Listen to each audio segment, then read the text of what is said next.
निमित्तानं आपल्याला लक्षात येईल.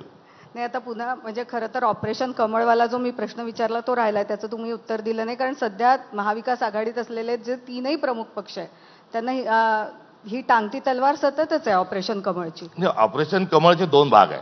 एक आता कोण जाणार, ब्रेकिंग न्यूज आता पुढची कुठली बनणार ही एक अधूनमधून त्याची चर्चा ही होत राहते. मात्र भाजपला एवढं क्लिअर कट मॅन्डेट आहे. 237 का 38 आमदार हे आता त्या महायुतीसोबत आहे. आता एवढं बंफर मॅन्डेट दिल्यावरही यांना दुसरे पक्ष फोडावे वाटतात, याचं काय कारण?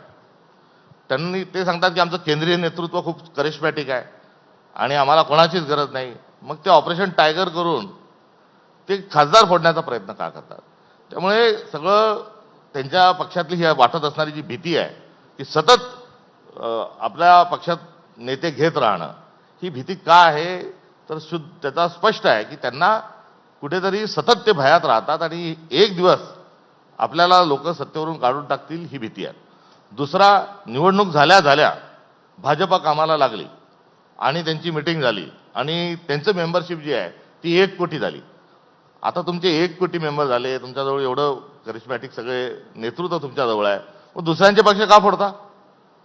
याचा अर्थ आहे की त्यांचा आत्मविश्वास नाही, त्यांचा कॉन्फिडन्स नाही. आता हा झाला त्यांचा भाग. म्हणून त्यांना रेडीमेड नेते, त्यांच्या ते कार्यकर्ते त्यांच्याजवळ नाही आणि नेते तयार करणारी फॅक्टरी पण बीजेपी नाही त्यामुळे त्यांना आउटसोर्सिंग नेते घ्यावे लागतात.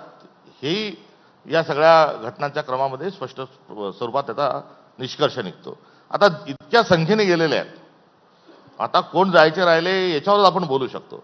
त्यामुळे ऑपरेशन कमळ जे आहे ते ऑपरेशन कोण जायचं राहिलंय आणि त्यांना थोपवणं थांबवणं याच्यासाठी तुमच्याकडे काहीतरी प्लॅनिंग असेल ना? नाही, कोणी ज्यांना जाण्याची गरज होती, मी इच्छा नाही म्हणत, त्यांना जी गरज होती किंवा नाईलाज होता ते गेलेले आहेत.